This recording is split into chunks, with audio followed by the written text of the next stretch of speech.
नमस्कार मंडळी, मी तुमचा सारथी मित्र समाधान पाटील तुमचं आपल्या या सारथी परिवारामध्ये हार्दिक स्वागत करतो। मंडळी, हल्ली तुम्ही मोबाईल उघडा तर मोबाईलमध्ये भुजबळ, जरांगे पाटील, मराठा आरक्षण या गोष्टीचा एवढा वादळ चालू आहे की भयंकर वादळ। तर त्याच वादळात एक भुजबळ आणि जरांगे पाटील एकमेकाबद्दल आपसात परत भिडलेत। तीच एक छोटीशी चर्चा आपण तुमच्यासाठी घेऊन आलो आहोत। त्यांच्या एवढा ज्ञानी जो आहे ह्या हिंदुस्थानात दुसरा कोणी आहे का? तो काय सर्टिफिकेट देतो मला? मी ज्ञानी कोणी देशात नाही ज्ञानी, पण तुला उलट पालत झाला तू। आणि ताकद पण खूप आहे ना।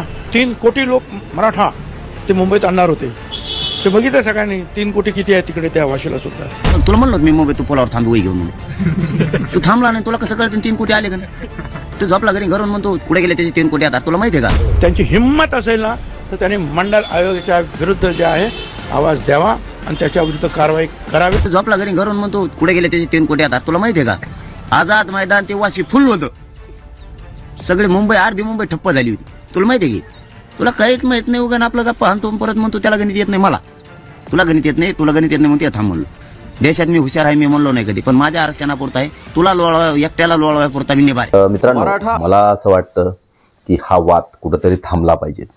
आता जीवाची पर्वा न करता अगदी मराठा समाजाच्या आरक्षणासाठी मनोज जरांगे पाटील हे भिडले, नडले आणि जिंकले सुद्धा।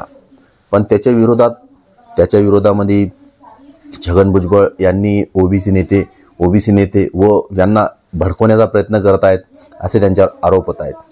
कुठंतरी त्यांचं म्हणणं सुद्धा खरं असेल, पण मराठा समाजाला आरक्षणाची आवश्यकता आहे आणि ते पाहिजेत हे मला तरी वाटतं। स्वतः प्रकाश आंबेडकर यांनी सुद्धा मराठा आरक्षणाला आपला पाठिंबा दिला होता। पण यामध्ये छगन भुजबळ व आपले ते ॲडव्होकेट गुणरत्न सदावर्दे असे भरपूर जण आहेत की त्यांचा या सर्व गोष्टीला कडकडून विरोध आहे। तर माझं असं म्हणणं आहे की मराठा ओबीसी एकच आणि खरोखर एकच आहे।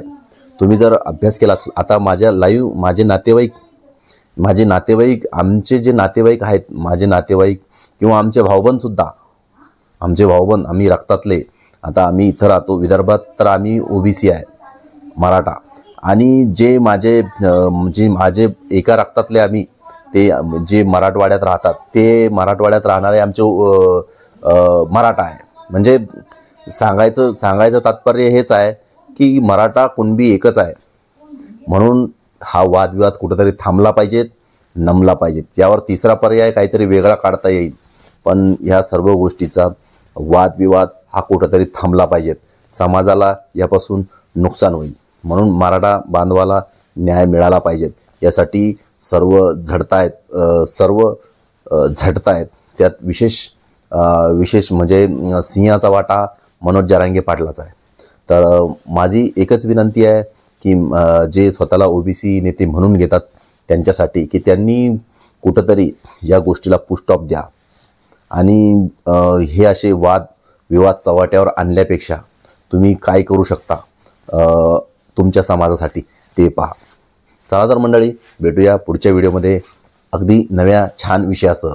तोपर्यंत काळजी घ्या आणि हा व्हिडिओ तुम्हाला कसा वाटला कमेंट करून नक्की सांगा। चला तर भेटूया पुढच्या व्हिडिओमध्ये, तोपर्यंत काळजी घ्या। चला मग।